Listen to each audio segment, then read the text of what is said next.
हिंदी में यूपीएससी की तैयारी से संबंधित प्रोग्राम्स को देखने के लिए सब्सक्राइब करें स्टडी IQ-IAS हिंदी। नमस्कार, मैं ओम द्विवेदी स्वागत करता हूं आपका स्टडी IQ-IAS हिंदी के इस प्लेटफॉर्म पे। और आज मैं आपके सामने वीकली करंट कंपाइलेशन को लेकर के प्रस्तुत हुआ हूं।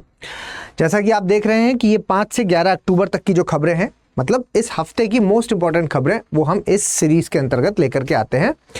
और आप सबसे रिक्वेस्ट की जाती है कि प्लीज़ इस सीरीज़ को देखते समय पेपर पेन वगैरह साथ में लेकर के देखें, मतलब सिंपली इसको सुने नहीं, है ना, प्रॉपर इसको नोट्स वगैरह भी थोड़ा थोड़ा कुछ कुछ लिखते चलें ताकि वो चीज़ें याद रहें आपको जब आपके एग्ज़ाम में आए। सिर्फ और सिर्फ उन्हीं खबरों को हम कवर करेंगे जो हमारे एग्ज़ाम पॉइंट ऑफ व्यू से इंपॉर्टेंट है, मतलब प्री और मेंस के पॉइंट ऑफ व्यू से जो इंपॉर्टेंट है। बाकी कुछ नहीं करेंगे, है ना। कई सारी बहुत रोमांचकारी खबरें होती हैं लेकिन उनको हम अवॉइड करेंगे क्योंकि हमारे एग्ज़ाम के हिसाब से वो ठीक नहीं है। ठीक है, चलिए मैं पहले बता देता हूं कि कौन कौन सी खबरें हैं जो आज हम कवर करने वाले हैं। तो सबसे पहले आर्ट एंड कल्चर वाले पार्ट से आपने देखा कि अभी रिसेंटली क्या है कि 5 नई भाषाओं को क्लासिकल लैंग्वेज का दर्जा प्राप्त हुआ है। तो वो देखेंगे कि कौन सी हैं और क्या तरीका होता है, क्यों दिया जाता है ये, है ना, क्या क्राइटेरिया बनाया हुआ है मिनिस्ट्री ऑफ कल्चर ने, वो सारी चीज़ें देखेंगे। मैरिटल रेप को लेकर के अभी केंद्र सरकार ने अपना एक आर्ग्यूमेंट दिया है कि भाई हमने मैरिटल रेप को, आप जानते ही हैं इस बात को कि अभी BNS आया और BNS में मैरिटल रेप है जो उसको गैर कानूनी घोषित नहीं किया, मतलब वो अपराध घोषित नहीं किया। क्योंकि वो अपराध नहीं है तो क्यों नहीं है, क्या तर्क है केंद्र सरकार की ओर से, वो इसमें लिखे गए हैं। इसके अलावा आप ये देख पा रहे हैं कि राष्ट्रपति ने अभी हाल ही में एक बहुत ही गंभीर बात कही है जो कि जुडिशरी के लिए है और जुडिशरी पर जो लोगों का विश्वास कम होता नज़र आ रहा है उससे संबंधित ये आर्टिकल है, इस पर हम चर्चा करेंगे।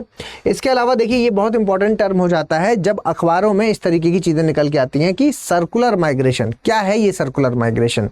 तो सर्कुलर माइग्रेशन है तो कुछ और भी साथ में होगा सर्कुलर के अलावा, ठीक है। तो वो कुछ और क्या है इस पर चर्चा करेंगे और सर्कुलर माइग्रेशन मेनली क्या होता है ये हमारा आज का मेन इसमें इस टॉपिक के अंतर्गत पार्ट रहेगा। टेक्सटाइल इंडस्ट्री भारत इस वक्त अगर आप देखेंगे तो तीसरे नंबर पर है वर्ल्ड में, है ना, स्थिति। लेकिन अभी भारत की स्थिति काफ़ी ज़्यादा खराब होती हुई नज़र आ रही है। जो स्ट्रगल कर रही है वो अपने टेक्सटाइल इंडस्ट्री भारत में काफ़ी। तो क्या कारण है, क्यों हो गया इतना ड्रॉप है जो बिजनेस में, लगभग 40% का ड्रॉप है जो बिजनेस में देखने को मिला है। तो क्या है कारण उसका, इस पर बात करेंगे। और इसके अलावा साइंस से रिलेटेड एक टॉपिक आप देख पा रहे हैं कि अभी हाल ही में WHO ने ट्रैकोमा फ्री कह दिया है भारत को, है ना। तो ट्रैकोमा फ्री घोषित किया, अभी आप जानते हैं पोलियो फ्री घोषित किया हुआ है भारत को, उसी तरीके से ट्रैकोमा फ्री। तो ये भी इंपॉर्टेंट हो सकता है, प्री के पॉइंट ऑफ व्यू से पूछा जा सकता है।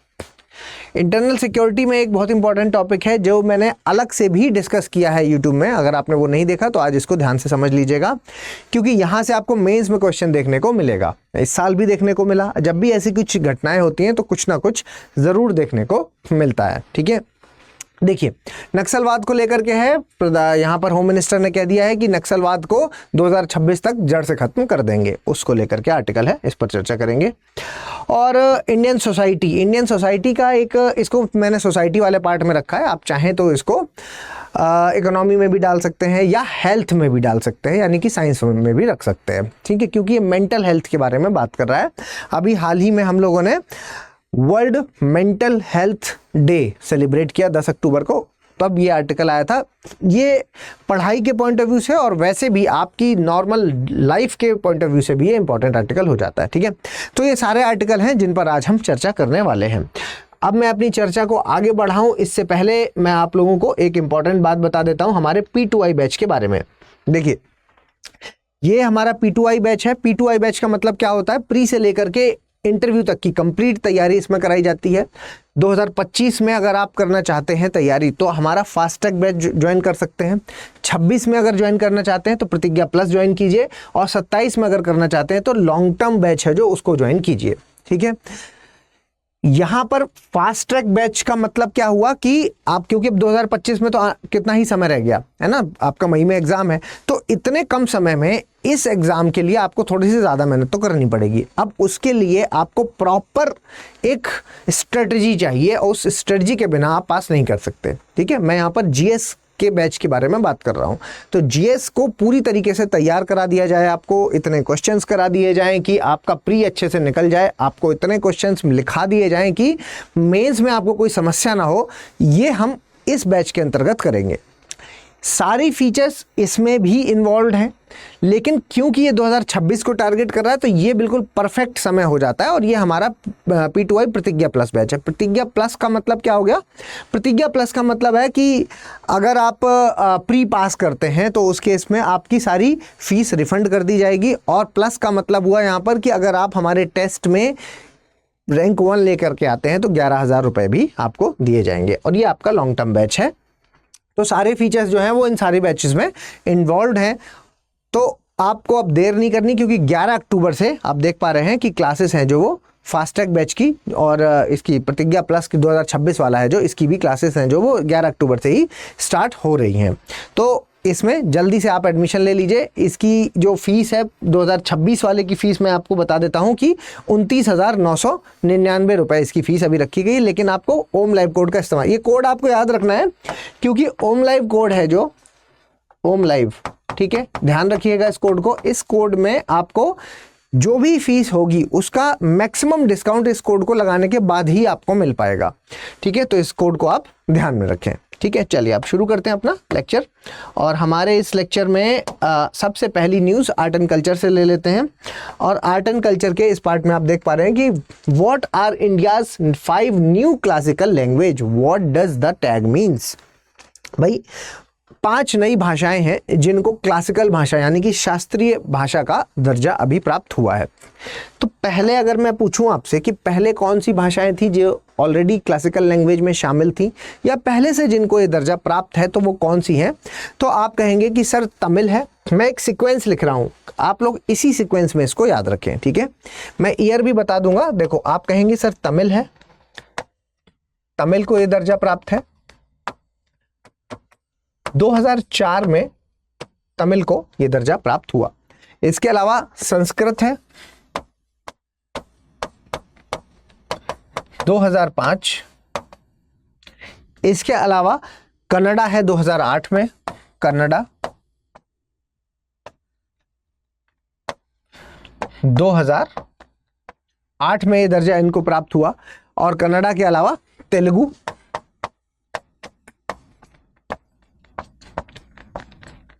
तेलुगु को ये दर्जा है जो ये 2008 में ही प्राप्त हुआ। और उसके अलावा मलयालम और उड़िया, मलयालम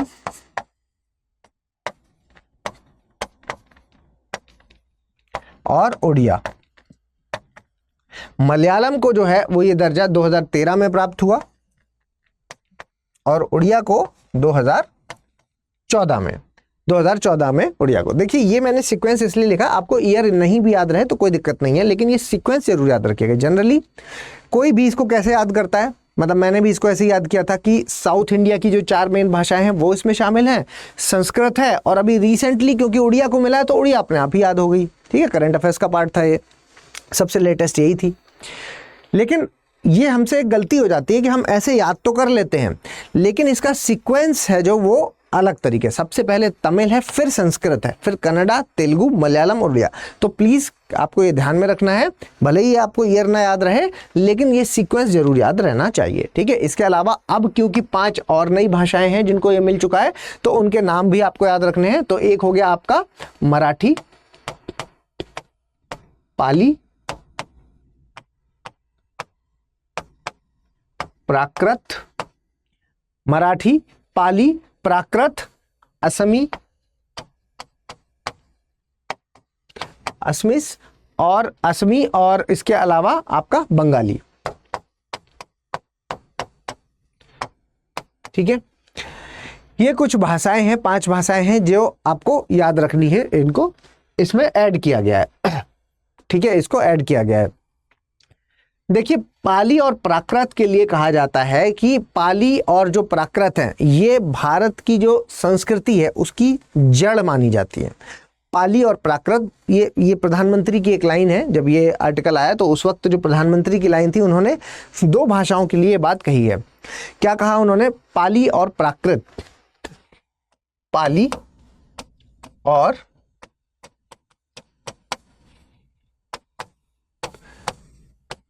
पाली और प्राकृत हैं जो वो भारत की संस्कृति की जड़ें हैं, भारत की संस्कृति की जड़ें हैं। इसके अलावा दूसरी पार्ट उन्होंने कही कि ये आध्यात्म, ज्ञान और दर्शन की भाषा है। ये आध्यात्म, ज्ञान और दर्शन की भाषा है। ठीक है, देखिए ये मैंने लाइन पूरी इतनी लिखी क्यों है, ये मैंने जो लाइन लिखी है ये अपने आप में एक सवाल हो रहा है। ठीक है, मान लीजिए कि मेंस में यही लाइन लिख करके आ जाए, मान लीजिए कि मेंस में अगर यही लाइन लिख करके आ जाए कि पाली और प्राकृत आध्यात्म, ज्ञान और दर्शन की भाषा है, चर्चा करें, बस। ठीक है, तो अपने आप में एक सवाल बन गया। ठीक है, जिसके पूरे पूरे चांसेस हैं, तो अब आप यहां पर स्टार मार्क लगाएं। और ये बात हमें सचेत करती है कि जब भी आप पाली प्राकृत पढ़ें, मतलब जब आप हिस्ट्री पढ़ेंगे, हिस्ट्री है ना, हिस्ट्री जब आप पढ़ेंगे और जब आप महावीर वाला पार्ट पढ़ेंगे, बुद्धिज्म वाला पार्ट पढ़ेंगे, है ना, या आप अगर आपने हिंदी साहित्य लिया हुआ है विषय, तो वहाँ पर भी ये सारी चीज़ें आप पढ़ते हैं। ठीक है, तो जब आप इतिहास पढ़ रहे हो तो जब ये चीज़ें आएँ, पाली प्राकृत से संबंधित कुछ भी अगर आता है ना, क्योंकि उस पाली प्राकृत इतनी फेमस क्यों है, क्योंकि देखिए उस वक्त की अगर हम बात करें तो संस्कृत है जो, ये सब आप जानते ही हैं कि संस्कृत है जो वो मेन भाषा हुआ करती थी। लेकिन संस्कृत किसकी भाषा थी, संस्कृत कौन समझ सकता था, विद्वान ही समझ सकते थे, और आम जन की भाषा ये नहीं थी। आम जन की भाषा जो थी वो प्राकृत हुआ करती थी। तो क्योंकि आम जन की भाषा ये हुआ करती थी तो इस भाषा में प्रॉब्लम थी। अब इस भाषा में प्रॉब्लम क्या है कि इसको इंटरप्रेट करना ही नहीं आता, तो इसकी वजह से क्या है कि ब्राह्मणवाद बहुत ज़्यादा फैल गया था, पाखंड बहुत ज़्यादा फैल गया था, है ना, तो कि लोगों ने, जो ब्राह्मण हैं उन लोगों ने मतलब इसका गलत मिस इंटरप्रिटेशन निकालना शुरू किया और लोगों को बहकाना शुरू कर दिया, जिसकी वजह से ही ये बुद्धिज्म और जैनिज्म है जो वो लेकर आए, भारत में आए। ठीक है, तो वहाँ पर पाली प्राकृत का रोल है जो वो बहुत ज़्यादा इंपॉर्टेंट हो जाता है, क्योंकि जो बुद्ध महावीर हैं इन लोगों ने इन भाषाओं का काफ़ी ज़्यादा इस्तेमाल किया है, आमजन की भाषा थी क्योंकि। ठीक है, तो जब भी आप भविष्य में इतिहास में ये पढ़ते हैं या हिंदी साहित्य है अगर आपके पास, तो वहाँ पर अगर इसके बारे में पढ़ते हैं तो आपको ध्यान रखना है कि इस बार पेपर में ये क्वेश्चन आने के चांसेस रहते हैं। ठीक है, तो इसलिए ये लाइन मैंने आपको बताई।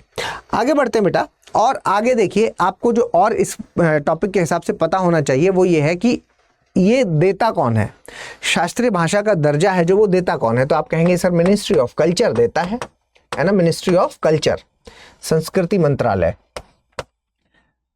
तो मिनिस्ट्री ऑफ कल्चर जो देता है उसने कुछ ना कुछ क्राइटेरिया तो बना ही रखे होंगे ना, उसने कुछ ना कुछ तो मानदंड बना रखे होंगे कि इन क्राइटेरिया के बेसिस पर ही हम देंगे। तो मेनली वो 4 क्राइटेरिया जो उन्होंने बना रखे हैं वो भी आपको याद रखने हैं। ये एक एक करके प्री में भी चारों ऑप्शन की तरह पूछे जा सकते हैं, और नहीं भी पूछे जाएं तो मेंस में आप खुद लिख के आ जाना। ठीक है, क्या है भाई कि भाषा है जो वो भाषा 1500 से 2000 साल पुरानी होनी चाहिए।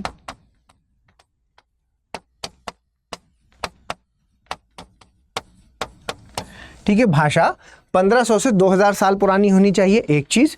दूसरी चीज ये कि यहां पर एंशिएंट लिटरेचर के टेक्स्ट मिलने चाहिए, मतलब कि पुराने साहित्यिक, मतलब जिस भी भाषा को अगर हमें दर्जा देना है तो ऐसा नहीं है कि वो सिर्फ बोली जाने वाली भाषा, उसमें लिखे हुए साहित्यिक टेक्स्ट भी मिलने चाहिए, साहित्य, पुराने साहित्य भी मौजूद होने चाहिए, मौजूद हो। ठीक है, तीसरा क्राइटेरिया जो इन्होंने बताया, तीसरा क्राइटेरिया यहां पर यह है कि ये ओरिजिनल होनी चाहिए, मतलब जो भाषा है, भाषा क्या है कि मूल होनी चाहिए, मूल होनी चाहिए मतलब ओरिजिनल होनी चाहिए।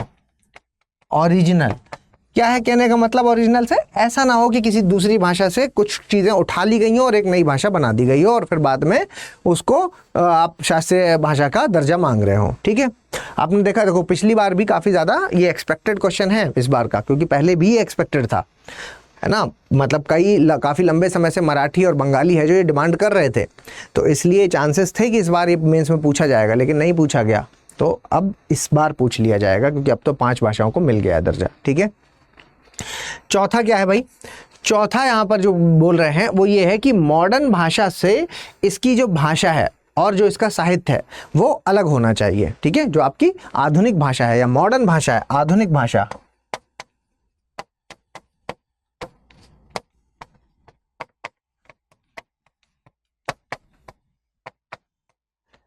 इसका साहित्य और भाषा अलग होनी चाहिए।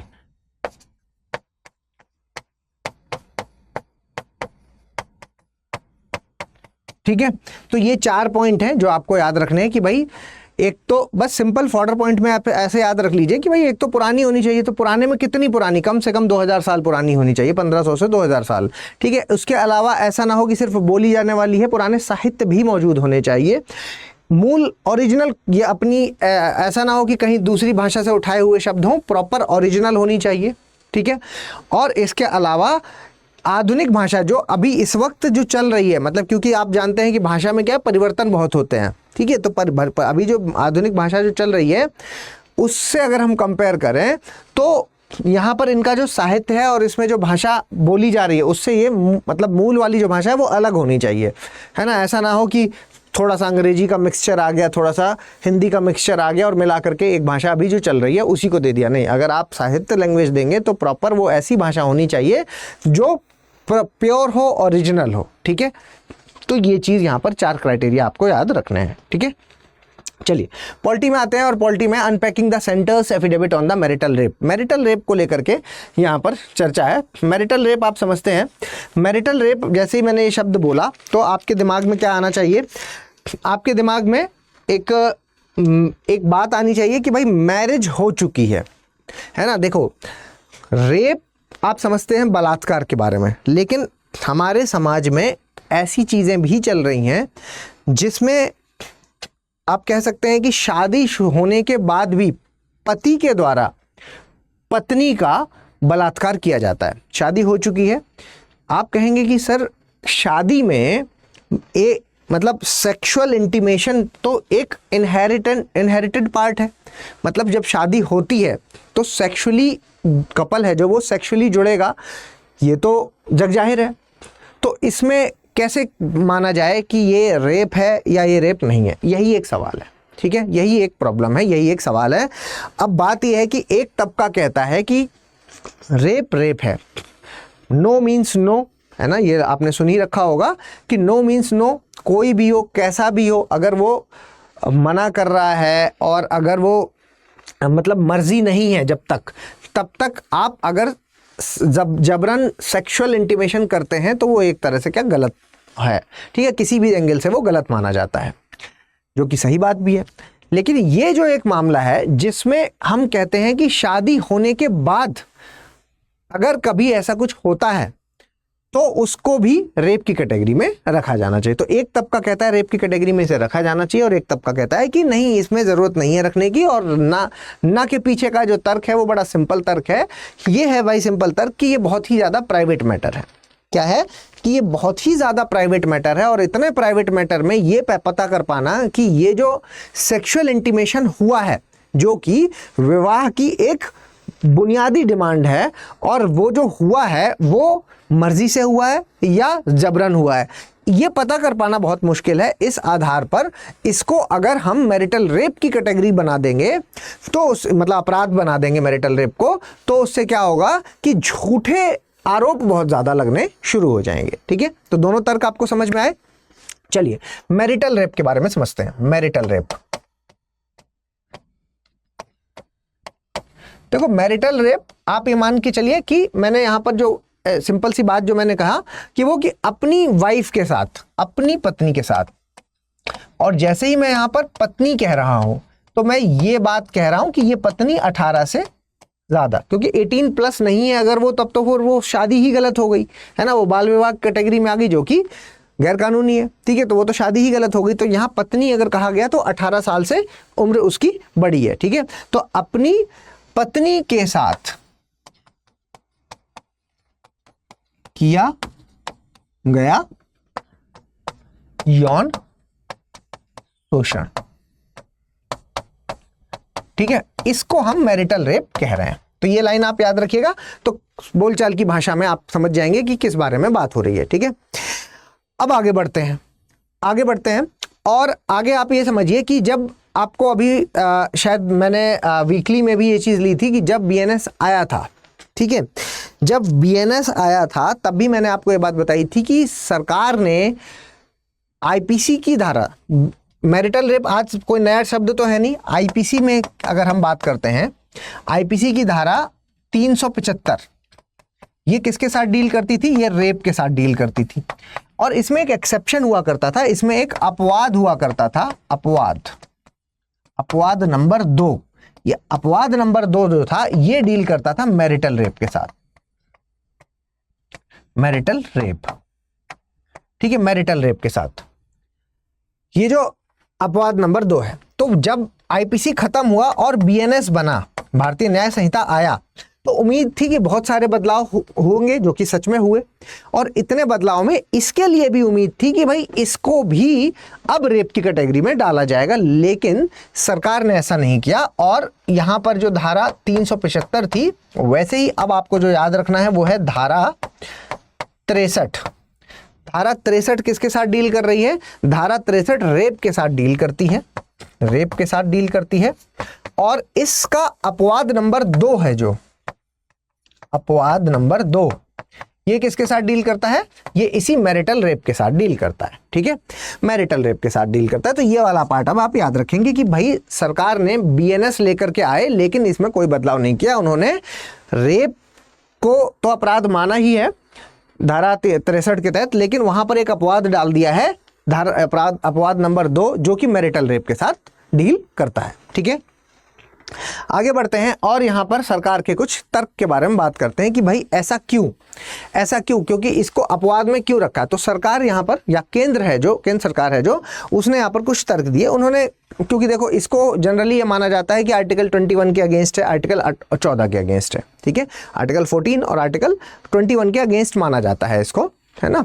तो यहाँ पर जो तर्क है, सरकार की जो तर्क है, तो उसमें हम एक आर्टिकल 14 वाली बात उन्होंने कही कि जब हम समानता की बात करते हैं या समता या समानता की बात करते हैं, तो उस केस में उन्होंने 2 शब्द बोले।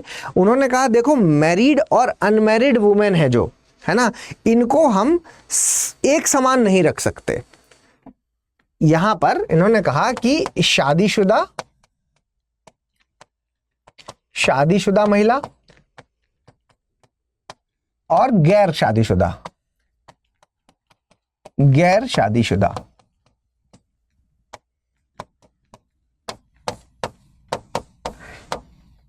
ये एक समान नहीं है। क्यों नहीं है? इन्होंने कहा देखो, गैर शादीशुदा की अगर आप बात करोगे तो गैर शादीशुदा के साथ अगर कोई भी छेड़छाड़, कुछ भी ऐसा होता है जिसमें इसकी मर्जी यहां पर नहीं है, तो ये तो अपराध हो जाएगा, ये रेप की कैटेगरी में आएगा, है ना, और ये अपराध की कैटेगरी में रखा जाएगा, अपराध। तो यहां पर तो मामला बिल्कुल क्लियर है। लेकिन इनका कहना है कि जैसे ही आप शादीशुदा महिला की बात करते हो, तो शादीशुदा महिला के साथ में क्या है, एक एक्सेप्टेंस जुड़ी हुई है, सेक्सुअल इंटीमेशन के लिए एक्सेप्टेंस जुड़ी हुई है ना, जिसके लिए इन्होंने कहा उचित यौन पहुंच, मतलब रीजनेबल सेक्सुअल एक्सेस के बारे में बोल रहे हैं, ठीक है, उचित यौन पहुंच, ठीक है, वही वाली बात है। एक शब्द दे दिया है कि रीजनेबल सेक्सुअल एक्सेस, ठीक है, हालांकि ये बहुत वेग टर्म हो गया, बहुत बड़ा टर्म हो गया।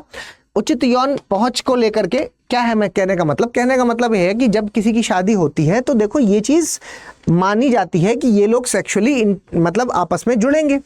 अब क्योंकि ये इतना ज्यादा प्राइवेट मैटर है, तो ये कभी आप प्रूफ ही नहीं कर पाओगे कि महिला की मर्जी से हुआ है या नहीं मर्जी से हुआ है ना। आजकल के समय में बहुत अलग अलग तरीके से, मतलब आप कहोगे कि सर नहीं जांच की जा सकती है, जांच में ये पता चल जाएगा कि ये ज़बरदस्ती किया गया है या नहीं किया गया, तो नहीं, ऐसा नहीं है। आजकल लोग मर्जी से भी इस तरह की चीज़ें ट्राई करते हैं और फिर उसके बाद कई बार इसमें झूठे इल्ज़ाम लगाने के चांसेस बढ़ जाते हैं। ठीक है, तो सरकार का तर्क है ये। ठीक है, सरकार का जो तर्क है वो यही है कि यहाँ पर क्योंकि ये बहुत ही प्राइवेट मैटर। अच्छा, अब आप कहेंगे कि सर फिर तो जो शादीशुदा महिला है वो तो फंस गई। नहीं, ऐसा नहीं है। सरकार यहाँ पर ये भी कहती है कि देखो, शादीशुदा महिला के पास एक तलाक, अगर उसको लग रहा है कि गलत है, ठीक है, यहाँ पर अगर उसको गलत लग रहा है तो यानी कि वो उसके साथ नहीं रहना चाहती, तो तलाक का ऑप्शन है ना उसके पास। भाई आप तलाक ले लीजिए इस पुरुष के साथ, ये ऑप्शन तो आपके पास मौजूद है ना। तो ऐसा नहीं है कि अगर यहाँ कुछ इसके पास बचेगा ही नहीं, इसके पास कोई हथियार नहीं बचेगा, तो इसके पास तलाक वाला, डिवोर्स वाला हथियार तो रहेगा ही रहेगा। ठीक है, तो यहाँ पर एक तो ये बात इन्होंने बताई। दूसरी बात है जो वो ये जो यहाँ पर कह रहे हैं वो ये है कि मैरिटल रेप का अपराधीकरण की अगर आप बात करते हैं, जैसे ही हम दूसरा जो तर्क आता है कि भाई मैरिटल रेप को अपराधीकरण बना दो, ठीक है, तो ये कहते हैं कि मैरिटल रेप के अपराधीकरण की अगर बात करते हैं, मैरिटल रेप का अपराधीकरण, बात यह है कि देखो, जैसे ही आप शादी की बात करते हो तो यहां पर क्या है कि विवाह की जो पवित्रता है इससे क्या कमजोर पड़ जाएगी। जैसे ही इसको अपराध बनाएंगे ना तो झूठे इल्जाम लगना शुरू हो जाएंगे, और झूठे इल्जाम लगने की वजह से विवाह की पवित्रता कम हो जाएगी। भारत की संस्कृति के बारे में बात कर रहे हैं, भारत की सोसाइटी के, समाज के बारे में आप सोचिए। मतलब यहाँ पर आप किसी और देश को एग्जाम्पल में ना लेकर के ना सोचें। यहाँ पर अगर विवाह की बात करते हैं, भारत में क्या है, ये भारत में ये बहुत पवित्र माना जाता है। क्यों पवित्र माना जाता है? क्योंकि आप एक मिनट के लिए विवाह को दिमाग से निकाल दीजिए कि हमारी सोसाइटी का विवाह एक पार्ट है। अब विवाह अगर पार्ट नहीं होगा तो सोचिए सोसाइटी कैसी होगी, है ना। बच्चे, उनकी परवरिश कौन जिम्मेदारी लेगा? कौन जिम्मेदारी लेगा? परवरिश कैसे होगी? बच्चे वो डेमोग्राफिक डिविडेंड की तरफ जा रहा है, ग्रोथ की ओर जा रहा है, मतलब सब चीज़ें हैं जो वो आपस में जुड़ी हुई हैं, जिसमें विवाह है जो वो बहुत ज़रूरी और बहुत पवित्र चीज़ मानी गई है भारत के संदर्भ में अगर कहा जाए, जिसमें कि इतना आसान नहीं है इस रिश्ते को तोड़ देना, ठीक है। लेकिन अगर मान लीजिए कि इसको अपराधीकरण की कैटेगरी में डाल दिया तो झूठे इल्ज़ाम आना शुरू हो जाएंगे, जिससे लोगों का विवाह को लेकर के विश्वास उठना शुरू हो जाएगा। और एक बार विवाह से विश्वास उठ गया तो फिर कल्चर है जो वो हमारा बहुत ज़्यादा ख़राब हो जाएगा। इवन आप लोगों ने सोसाइटी वाले पार्ट में ये चीज़ पढ़ी भी होगी कि बहुत सारे ऐसे देश हैं जहां पर लोग शादी करना ही नहीं चाह रहे। अब नई जनरेशन है जो वो शादी करना है, भारत में भी ऐसी चीज़ें चल गई हैं, लेकिन शादी करना नहीं चाह रहे। शादी करना क्यों नहीं चाह रहे? लोग जिम्मेदारी लेना नहीं चाह रहे। कौन जिम्मेदारी लेगा? कौन जिम्मेदारी लेगा, है ना, बच्चे पालना और फिर उनकी जिम्मेदारी लेना और फिर अपनी जीवन को रिस्ट्रिक्ट कर लेना, ये चाह ही नहीं रहे। इससे क्या है कि एक देश की ग्रोथ रुक सकती है इस सोच से, ठीक है। तो ये एक बहुत बड़ा फैक्टर यहाँ पर आ सकता है, ठीक है। लेकिन आप कहेंगे कि एक जो सवाल यहाँ पर उठ रहा है कि इसका मिसयूज होगा, मतलब कोई ऐसा नियम जिसका मिसयूज होगा तो उसके लिए नियम ही ना बनाया जाए, ये कहाँ तक सही है, ठीक है। ये यहाँ पर सवाल उठ रहा है। सवाल क्या उठ रहा है? सवाल उठ रहा है कि किसी कानून का या लॉ का मिसयूज हो सकता है,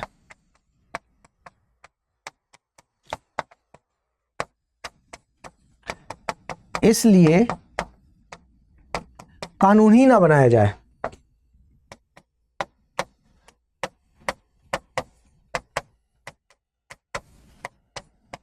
ये कहां तक सही है, ठीक है। ये सवाल एक उठ रहा है, क्वेश्चन मार्क यहां पर लगा हुआ है, ठीक है, कि भाई ये कहां तक सही है। ऐसे तो बहुत सारे ऐसे कानून हैं कि जिनका मिसयूज होता है ना। डाउरी के लिए कानून बने, लोग दहेज एक्ट लगा देते हैं, नहीं भी लगी तो भी, नहीं भी लिए किसी ने दहेज, लेकिन अगर उसने तलाक का पेपर डाला है तो साथ में वो घरेलू हिंसा और डाउरी और ये सब लगा देते हैं, है ना। कई बार ऐसा होता है कि झूठे लगाए जाते हैं, तो उसके लिए क्या कानून नहीं बने? क्या कानून तो तब भी बने, लेकिन कानून का मिसयूज बहुत होगा इसलिए कानून ना बनाना, ये कहाँ तक सही है, ये भी एक सवाल उठ रहा है। आप कहोगे कि सर ये सारी चीज़ें हैं जो वो संविधान के हिसाब से गड़बड़ हैं, और अगर ये गड़बड़ है तो यहाँ पर जुडिशरी क्यों नहीं कर रहा है ना, न्यायपालिका क्या कर रही है, न्यायपालिका को लेकर के आपके दिमाग में आएगा कि ये जो न्यायपालिका है, जुडिशरी, ये क्यों नहीं बना देती कोई नियम। अगर केंद्र नहीं बना रहा तो न्यायपालिका बना दे। तो देखो यहाँ पर ये कहा जा रहा है, इसी आर्टिकल में ये बात कही जा रही है कि केंद्र का मानना है कि वैवाहिक बलात्कार है ना, वैवाहिक बलात्कार यानी कि मैरिटल रेप है जो, ये एक सामाजिक मुद्दा है। ठीक है, मैरिटल रेप है जो, ये क्या है, एक सामाजिक मुद्दा है। और क्योंकि ये एक सामाजिक मुद्दा है तो इस पर नियम बनाया जाएगा। और नियम बनाने का काम किसका है, नियम बनाने का काम तो पार्लियामेंट का है, संसद का है ना, विधायिका का है। तो नियम बनाने का काम क्योंकि संसद का है तो वहां पर न्यायपालिका इंटरफियर नहीं कर सकती, क्योंकि वो उनका डोमेन ही नहीं है।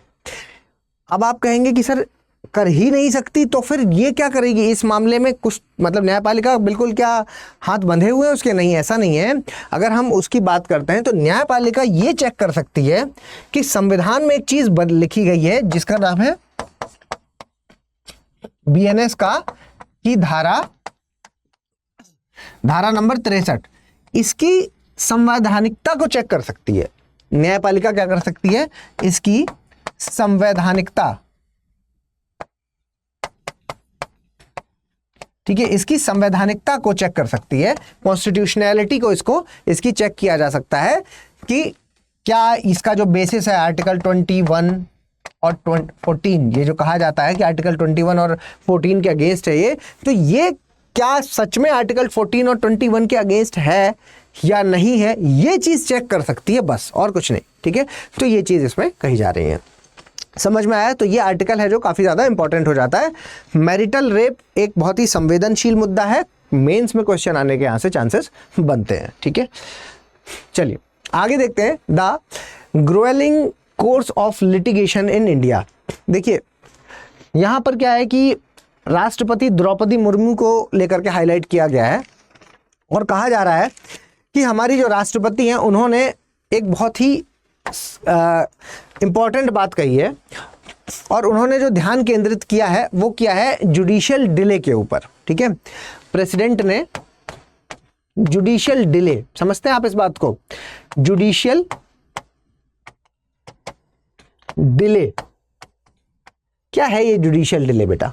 जुडिशियल डिले का मतलब आप समझो, जुडिशियल डिले का मतलब हुआ कि न्यायपालिका की तरफ से देरी हो रही है। ठीक है, न्यायपालिका की तरफ से देरी हो रही है कि लोग हैं जो जाना ही नहीं चाहते, कोर्ट कचहरी के चक्कर काटना कौन चाहता है? आप अपने आप ऊपर डाल के देखिए कि अगर आपको कुछ काम कराने होते हैं तो जब कोई सर्टिफिकेट वगैरह बनवाने के लिए कचहरी जाना होता है तो कितना बुरा लगता है कि नहीं यार वो बिना जाए काम हो जाए, कुछ पैसे से लेकर के काम हो जाए, है ना। क्यों? क्योंकि ये सारी चीज़ें ऐसी बड़ी कठिन बना दी गई हैं, है ना, बड़ी घुमा फिरा करके इनको तैयार किया गया है। तो बात यह है कि जुडिशियल डिले है जो वो लोगों को क्या कर रहा है, परेशान कर रहा है। यहाँ पर एक शब्द लिखा हुआ है, उस शब्द की वजह से क्वेश्चन आ सकता है। ठीक है, तो इसलिए मैंने इस आर्टिकल को लिया हुआ है। जुडिशियल डिले जो हम कह रहे हैं वो ये कह रहे हैं कि जुडिशरी के पास जाना ही नहीं चाहते लोग, है ना, न्यायपालिका के पास, कोर्ट में कोर्ट जाना नहीं चाहते। समझ गए? इसका मतलब कि कोर्ट लोग जाना नहीं चाहते। तो इसको एक शब्द दिया गया, क्या? Black coat syndrome. क्या? Black coat syndrome. याद रखिएगा इस शब्द को, black coat syndrome. Black coat syndrome क्या है बेटा? काला कोट वाला कौन होता है? वकील, है ना। तो काला कोट जहां पर दिख रहा है तो एक क्या भय है, और इसको किसके साथ जोड़ा गया है? इसको जोड़ा गया है व्हाइट कोट हाइपरटेंशन के साथ। इन दोनों शब्दों का मतलब मैं अभी क्लियर करता हूं, है ना। White coat hypertension, white coat hypertension. ठीक है, व्हाइट कोट हाइपरटेंशन का मतलब है कि जैसे ही आप डॉक्टर को देखते हो तो क्या आता है, अरे यार ये इंजेक्शन लगा देगा, है ना, ये अब कुछ दवा लिखेगा, ये टेस्ट लिख देगा, अब टेस्ट कराने जाना है। मतलब गए तो हम ही हैं उसके पास क्योंकि मजबूरी है, लेकिन जैसे ही उसको देखते तो एक अलग सी एंग्जाइटी होना शुरू हो जाती है, तकलीफ होना शुरू हो जाती है, उलझन सी होती है। तो वो जो उलझन है, जो व्हाइट कोट वाली जो उलझन है, जो सबने झेली है, डॉक्टर के पास जाना तो मजबूरी हो जाती है, वही चीज है जो वो ब्लैक कोट सिंड्रोम भी है ना। ब्लैक कोट सिंड्रोम को इसी तरीके से देखा जा सकता है कि जैसे ही आप काले कोट वाले को देखते हो तो क्या होता है कि दिमाग है जो वो समझ जाता है कि अरे यार अब ये परेशान करेगा, अब ये 10 चक्कर लगवाएगा, उसके बाद ये हमसे पैसा भी उतना खाएगा, हमारा समय भी खराब करेगा और रिजल्ट भी बहुत दिन बाद मिला तो मिला, हो सकता है ना भी मिले। ठीक है, तो ये जो परेशानियां हैं, ये परेशानियां क्या कर रही हैं कि ये परेशानियां लोगों को कोर्ट में जाने देने से ही रोक रही हैं और ये एक बहुत बड़ी समस्या है, क्योंकि न्यायपालिका तो एक मतलब एक संविधान का बड़ा अंग हो गया ना, और अगर लोग वहां पर जाना ही प्रेफर नहीं करेंगे तो फिर न्याय नहीं मिल पा रहा है ना। तो बात यह है कि ऐसा क्यों हुआ है, तो ये जो डिले है इसको सही करना होगा। यही चीज़ है जो वो यहाँ पर कह रहे हैं कि ये जो मुकदमेबाजी है इसमें लोग कोई एंगेज होना नहीं चाहते, और ना होने का रीज़न यही है पैसा बहुत लगेगा, बहुत ज़्यादा टाइम खराब होगा। ठीक है, तो इसके लिए कह रहे हैं कि भाई केस का जो मैनेजमेंट है इसको ठीक करिए, है ना। राष्ट्रपति का कहना है कि केस का जो मैनेजमेंट है, सॉल्यूशन के तौर पे आप मान लीजिए कि केस का जो मैनेजमेंट है कि जो आप केस करते हैं फिर उसमें आपकी सुनवाई होती है, गवाह आता है, तारीख आती है, तारीख पे तारीख आती है। ठीक है, तो ये सारी चीज़ें आपको ठीक करने की यहाँ पर ज़रूरत है। एक प्रॉपर टाइमलाइन बनाओ, ठीक है, एक इसकी समय सारणी बनाओ और समय सारणी के अनुसार मतलब एक टाइमलाइन के अकॉर्डिंग आप काम करो। आप बताओ कि भाई इस डेट, मतलब ऐसा नहीं होगा क्या, कई बार देखा जाता है कि वकील साहब अपना काम पूरा समय पर कर नहीं पाए तो वकील साहब क्या करते हैं, डिमांड कर लेते हैं, गुजारिश करते हैं कि भाई मुझे और समय चाहिए तो अगली तारीख दे दी जाए। अब अगली तारीख आ गई तो इनको समय मिल गया, अब हो क्या रहा है कि केस से डिले हो रहा है। ठीक है, तो पेंडेंसी बहुत ज़्यादा बढ़ती जा रही है। ठीक है, पेंडेंसी है जो वो बहुत ज़्यादा बढ़ती जा रही है, मतलब डॉक्यूमेंट की फाइल्स हैं जो वो इकट्ठी होती जा रही हैं, है ना। विटनेस को एग्जामिन करना है, विटनेस को एग्जामिन करना है, विटनेस मतलब गवाह है उसको एग्जामिन करना है तो एग्जामिन नहीं कर पाए, इसमें देरी हो गई। मतलब बहुत सारे ऐसे कारण बन रहे हैं जिसकी वजह से क्या है, देर हो रही है और केस मैनेजमेंट में प्रॉब्लम यहाँ पर मानी जा रही है। तो समय एक आप टाइमलाइन बनाइए और उसमें फिक्स कर दीजिए चीज़ें। ऐसा नहीं होगा कि अगर कोई व्यक्ति आता है अपनी काम नहीं कर पाया तो यानी कि आप खारिज करिए। तो कई बार ना देखो भारत में क्या है, एक बड़ी मतलब भारत में ये माना जाता है ना कि कोई भी एक व्यक्ति ऐसा ना हो जिसको मतलब जिसने अपराध नहीं किया और उसको सजा मिल गई, ऐसा व्यक्ति नहीं होना चाहिए। भले ही 100 ऐसे अपराधी हों जो निर्दोष मतलब जो अपराध किया है लेकिन उन्होंने वो छूट गए तो कोई बात नहीं, लेकिन ऐसा एक भी व्यक्ति नहीं होना चाहिए जिसने अपराध नहीं किया और वो सजा भुगत रहा है। ठीक है, हालांकि ये बात मानी जाती है, ऐसा सच नहीं है। सच इसलिए नहीं है क्योंकि बहुत सारे ऐसे लोग जिन पर सिर्फ केस चल रहा है, अभी वो प्रूफ नहीं हुआ है और वो कितने साल तक जेल में उनको रहना पड़ जाता है। क्यों? क्योंकि नंबर ही नहीं आया, इतना डिले है ना, इतना डिले है। और फिर बाद में 6 साल की सजा, 6 साल से जेल में है कोई, उसके बाद पता चला कि सुनवाई हुई तो पता चला वो बरी है ना, वो बरी कर दिया गया। तो पीछे का लॉस कौन झेलेगा? सोसाइटी जो है वो उसको क्या एक्सेप्ट करेगी कि ये क्रिमिनल नहीं था? इतने साल जो आदमी रह आया जेल, उसको एक्सेप्ट करेगी? नहीं करेगी। ठीक है, तो ये सारी प्रॉब्लम्स हैं जो वो इसको लेकर के यहाँ पर कहा जा रहा है कि भाई जजों को, जज भी क्या करते हैं कि क्योंकि उनके पास प्रेशर है तो जज क्या करते हैं कि छोटे केसेस को उठाते हैं, छोटे केसेस सॉल्व कर लेंगे। छोटे केस सॉल्व करने का मतलब क्या हुआ कि छोटे केस वो सॉल्व करेंगे, इससे क्या होगा कि संख्या कम हो जाएगी और बड़े केसेस को छोड़ देंगे। तो यहाँ पर ये कहा जा रहा है कि बड़े केसेस को भी वो उठाएं। इसके लिए क्या करो, जजेस को इंसेंटिवाइज करो, इंसेंटिव दो, इंसेंटिव। ठीक है, इनको इंसेंटिव दो, इनको कुछ फायदा दो कि भाई बड़े बड़े केसेस भी ये जल्दी से इनको सॉल्व करें। एक टाइमलाइन बनाएं कि कोई भी केस है जो उसकी लिमिट 6 महीने से ज़्यादा नहीं होनी चाहिए या जितना भी मैक्सिमम आपको लगे उस हिसाब से करें। ठीक है,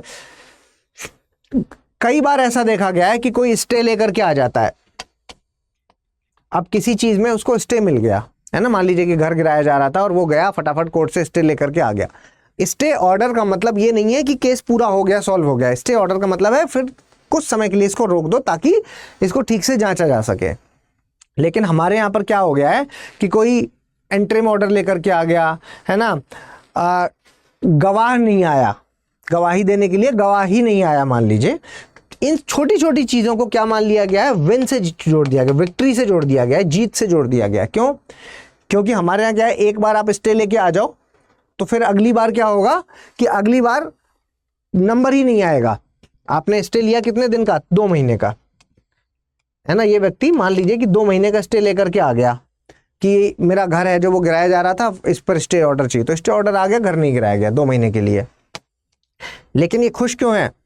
इसको ये पता है कि अब वापस से जब मेरे केस का नंबर है जो वो कम से कम 12 साल बाद आएगा, 10 साल बाद आएगा, तो 12 साल तक तो मेरा घर नहीं गिरेगा, तब तक मैं कुछ जुगाड़ कर लूँगा और कागज वागज बनवा लूँगा। ठीक है, तो इन चीज़ों को क्या है, विन के साथ देखा जा रहा है, इस सब पे कंट्रोल करने की ज़रूरत है। ठीक है, तो ये चीज़ यहाँ पर इस आर्टिकल में कही जा रही है। चलिए आगे देखते हैं। और इकोनॉमी से संबंधित एक आर्टिकल है जिसमें यहाँ पर सर्कुलर माइग्रेशन की बारे में बात की जा रही है। इसका कंटेक्स्ट मैं आपको क्लियर कर देता हूँ। कॉन्टेक्स्ट इसका क्या है? Circular migration, how the circular migration can help the meet the global skill shortage and lift the Indians out of poverty. ठीक है, देखिए समझिए इसको। महाराष्ट्र के कम से कम 1900 कुछ लोग हैं, आप मोटा मोटा 1000 याद रखिए कि 1000 लोगों को चुना गया है, 1000 युवा। ठीक है, 1000 युवा इनको चुना गया और इनको, ये सब कोई 12th पास है, कोई ग्रेजुएशन में है। ठीक है, ऐसे मतलब अनस्किल्ड लेबर है, ये अनस्किल्ड है। अनस्किल्ड का मतलब ये कौशल नहीं है इनके पास। ठीक है, कहीं कोई ट्रेनिंग नहीं की है इन्होंने, तो इनको चुना गया और इनको कहाँ भेजा जा रहा है? इनको इजराइल भेजा जा रहा है। ठीक है, इनको कहाँ भेजा जा रहा है बेटा? इनको इजराइल भेजा जा रहा है। और इजराइल में कहाँ काम करेंगे? ये कंस्ट्रक्शन इंडस्ट्री में काम करेंगे, निर्माण क्षेत्र में। ठीक है,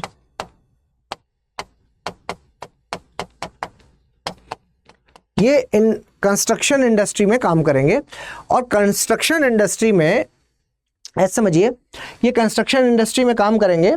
अब बात यह है कि आप सोच रहे होंगे कि एक व्यक्ति है जो वो मतलब 1000 लोग हैं जो महाराष्ट्र के, वो भेजे जा रहे हैं, और फिर उसके बाद वहाँ कोई दिक्कत हो गई। इजराइल इस समय ऑलरेडी युद्ध में शामिल है और उस समय कोई दिक्कत होगी तो फिर कैसे होगा?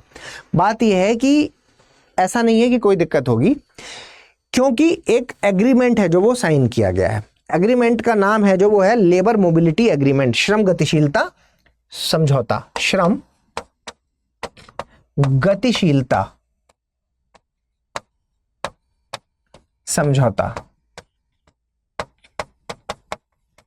ठीक है, लेबर ये एग्रीमेंट है जो साइन किया गया है, जिसके तहत क्या है कि इनकी सुरक्षा की पूरी जिम्मेदारी। ठीक है, इनको क्या काम कराया जाएगा इसकी पूरी जिम्मेदारी, कितना पैसा दिया जाएगा, पैसा पता है 1.5 लाख के आसपास दिया जा रहा है इनको, 1.5 लाख प्रति माह। ठीक है, 1.5 लाख रुपया महीने का इनको मिलेगा। ठीक है, और इनको काम क्या कराया जाएगा, कितना पैसा देना है, कितना समय इनको वहां पर रखना है, ये सारी चीजें इसमें फिक्स की गई हैं। ठीक है, सारी चीजें इसमें फिक्स की गई है, मतलब कि युवाओं की सुरक्षा की पूरी जिम्मेदारी ली गई है।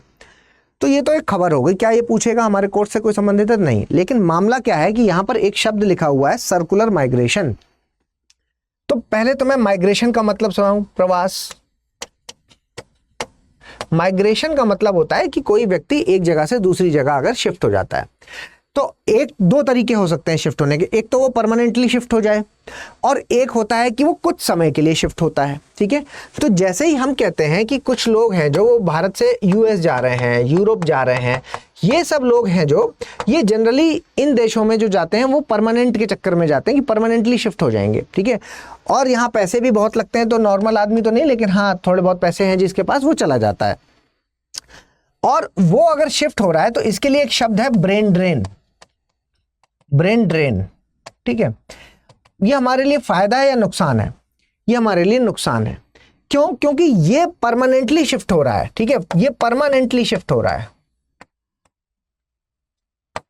ठीक है, ये परमानेंटली शिफ्ट हो जाएगा।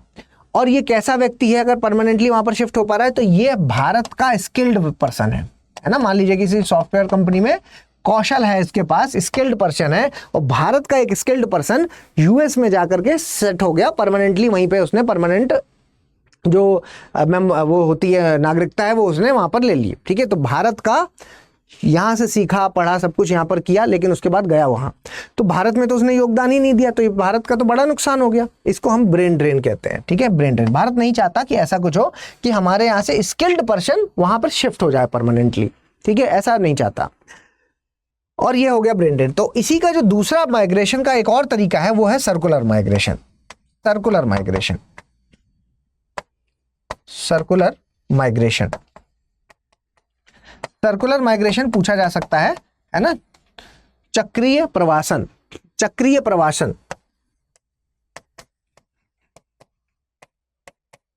इससे पूछा जा सकता है। इसमें क्या है बेटा, ये व्यक्ति यहां से पहले विदेश जाएगा, विदेश जाएगा और विदेश जाने के बाद वहां पर क्या है, इसको कौशल सिखाया जाएगा, कौशल सीखेगा और कौशल सीखने के बाद ये वहां पर काम करेगा, काम के इसको पैसे मिलेंगे। ठीक है, तो जॉब मिल गई मतलब काम मिल गया, मतलब जॉब मिली इसको। और फिर उसके बाद जब इसका समय समाप्त हो जाएगा, ये फिक्स समय के लिए गए हैं, ठीक है, समय समाप्त होगा तो ये वापस भारत आ जाएगा। तो जब ये वापस भारत आएगा तो फिर इस कौशल का इस्तेमाल ये भारत में भी करेगा। ठीक है, तो ये हो गया सर्कुलर, मतलब यहां से जो व्यक्ति गया वहां पर उसने कौशल सीखा, कौशल सीख करके उसने वहां पर काम किया, नौकरी मिल गई उसको, नौकरी मिलने के बाद वो कौशल लेकर के वापस भी आ गया। अब इस कौशल की मदद से भारत में काम करेगा और भारत को भी अपनी जो इसके पास नॉलेज है उसका फायदा मिलेगा। ठीक है, तो ये वाला है जो ये बेहतर है। ठीक है, ये जो मैंने अभी आपको एक्ट बताया यहां पर है ना, श्रम गतिशीलता समझौता, इसमें याद रखिएगा ये इजराइल के साथ,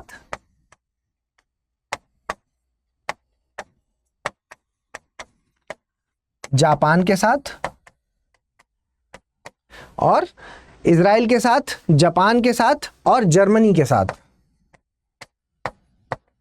जर्मनी के साथ जो है वो साइन किया गया है। ठीक है, तो इजराइल में गए हैं।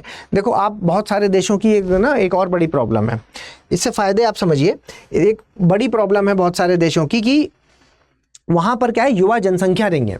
ठीक है, अब जाने से क्या फायदा हो रहा है, देखो एक तो क्या है, उस देश को, जापान की अगर मान लीजिए बात कर लेते हैं, तो जापान इस वक्त क्या है, परेशान है किस चीज से, वहां पर बहुत ज्यादा वृद्ध जनसंख्या है। और क्योंकि वहां पर बहुत ज्यादा वृद्ध जनसंख्या मौजूद है तो यहां पर काम करने वाले लोग नहीं है, तो इस काम वाले लोग नहीं है, तो अगर यहां पर लोग जाते हैं तो उनको काम मिला। ठीक है, उन लोगों के लिए काम करने वाला व्यक्ति मिल गया। एक चीज, भारत को क्या फायदा हो गया, भारत को यह फायदा हो गया कि भारत के इस व्यक्ति को क्या मिला, इसको नौकरी मिल गई, इसको पैसा मिला, पैसा मिला और इसको कौशल मिला। ठीक है, कौशल मिला। ठीक है, पैसा मिला, जॉब मिली, कौशल मिला। भारत वाले को यह फायदा हुए, इस वाले व्यक्ति को क्या है कि काम करने वाला लेबर मिल गया। ठीक है, क्योंकि यहां पर युवा जनसंख्या नहीं है। तो ये कैसी विन विन सिचुएशन है, दोनों के लिए क्या है, विन विन सिचुएशन है। ठीक है, विन विन सिचुएशन है, दोनों को फायदा हो रहा है इससे, तो इसलिए ये इंपॉर्टेंट हो जाता है। ठीक है, इस तरह की चीजें जब भी अखबार में आती हैं तो पूछ ली जाती हैं, इसलिए प्री में भी आप सचेत रहिएगा और मेंस में तो पूछा ही जा सकता है, प्री में भी ये पूछा जाएगा। ठीक है, चलिए, why is the textile industry struggling to perform the better. अब कहा जा रहा है कि टेक्सटाइल इंडस्ट्री, मतलब कि अगर भारत की बात करें तो भारत में टेक्सटाइल, भारत में ये क्या है कि थर्ड लार्जेस्ट एक्सपोर्टर भारत कैसा है टेक्सटाइल के मामले में। कपड़ा उद्योग, कपड़ा उद्योग की अगर हम बात करते हैं, टेक्सटाइल की बात करते हैं, तो कुछ चीजें आपको याद रखनी। देखो बहुत सारा डेटा दिया है इसमें, तो डेटा उतना नहीं, लेकिन 2-3 चीजें आप बस याद रखिएगा। एक कि Bharat third largest textile exporter है वर्ल्ड का, तीसरा सबसे बड़ा निर्यातक। एक फैक्ट ये याद रख लीजिए, ठीक है, या काम आएगा हमेशा, है ना, जब भी जरूरत पड़े तो इस डेटा को आपको यूज करना होता है।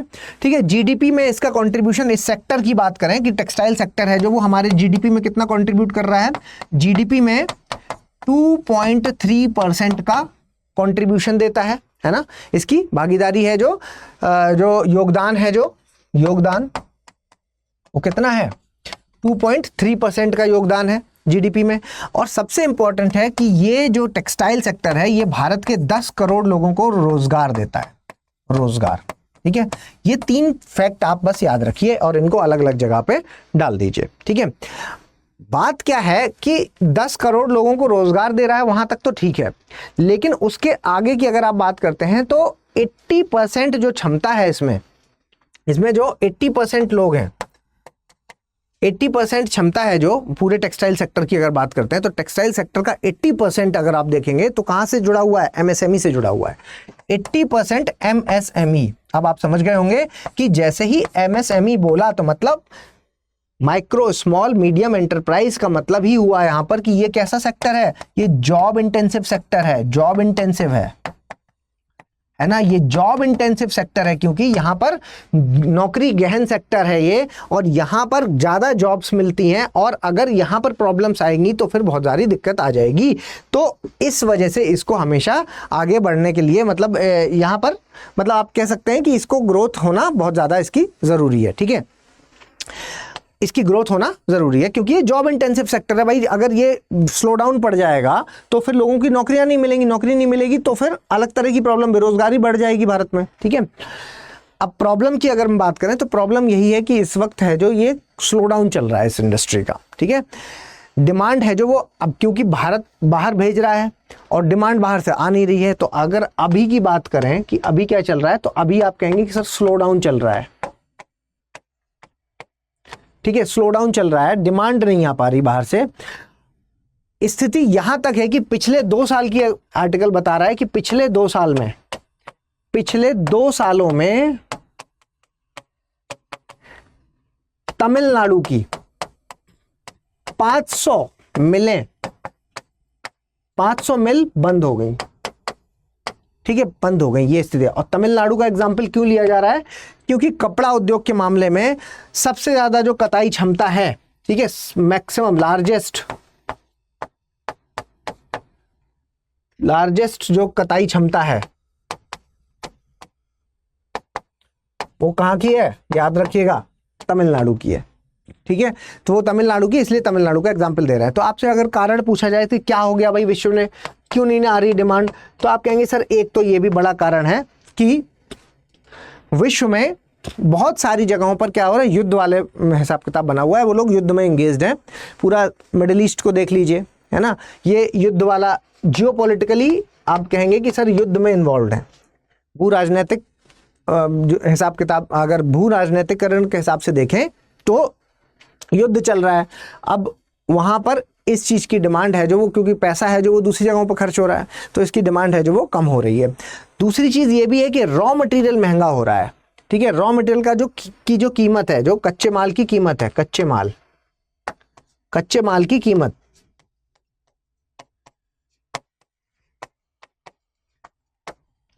ठीक है, कच्चे माल की कीमत है जो वो काफी ज्यादा कम है, सॉरी काफी ज्यादा बढ़ गई है। ठीक है, काफी ज्यादा बढ़ गई है। ठीक है, कच्चे माल की जो कीमत है अब रॉ मटेरियल ही हमें महंगा मिलेगा तो हम भी तो महंगा ही देंगे ना आगे, तो क्योंकि जब महंगा मिलेगा तो अगला भी डिमांड ही कम हो जाएगी, है ना। बांग्लादेश में भी स्थिति काफी ज्यादा खराब चल रही है, बांग्लादेश में भी स्थिति खराब चल रही है, और बांग्लादेश में से हमारे यहाँ पर रॉ मटेरियल है जो वो बहुत ज्यादा आता है। ठीक है, तो वहां पे भी स्थिति अभी आपको पता ही है कि तख्ता पलट हो रखा है। तो ये वाली जो स्थितियां, भू राजनीतिकरण की जो समस्याएं हैं, वो एक बड़ा मेजर कारण यहाँ पर बन जाता है। ठीक है, इसके अलावा बता रहे हैं कि ई कॉमर्स भी एक समस्या है इन मिलों के लिए। ई कॉमर्स भी समस्या है। ई कॉमर्स का मतलब समझ गए आप, फ्लिपकार्ट, अमेजोन, ये सब। ठीक है, एक कोई छोटा है अपने घर में ही उसने इंडस्ट्री लगा ली है ना, और वो उसके पास कोई मशीन और ऐसा कोई मिल नहीं है कि उसका बहुत बड़ा खर्च हो।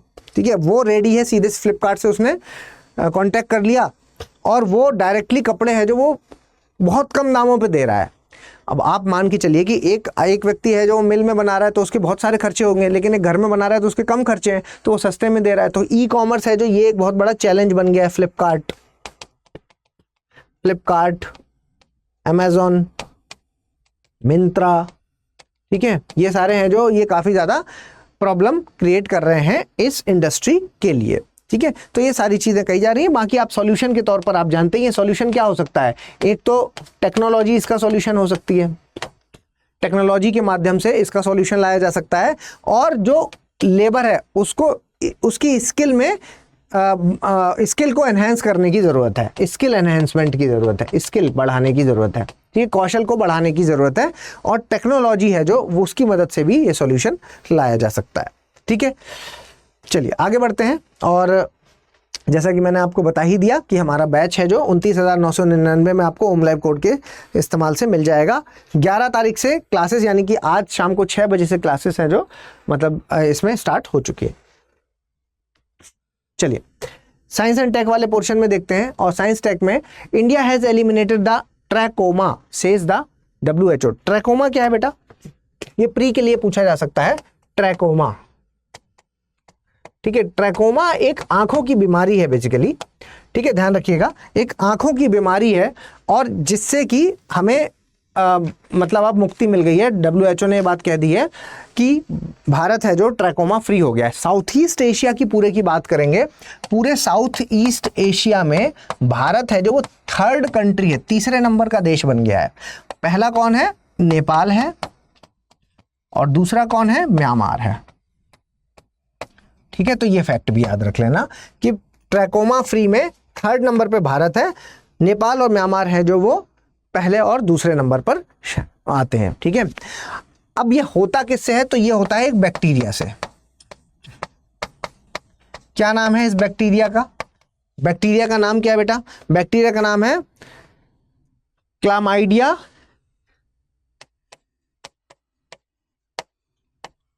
अजीब सा नाम है लेकिन याद रख लेना, क्लामिडिया ट्रैकोमैटिस। Trachomatis, trachomatis. ठीक है, ये पूछा जा सकता है कि ये इस बैक्टीरिया से होता है। और कंडीशंस क्या बनती हैं? तो देखो, सफाई, साफ सफाई है ना, सफाई का ना रहना, ये एक कंडीशन बन जाती है।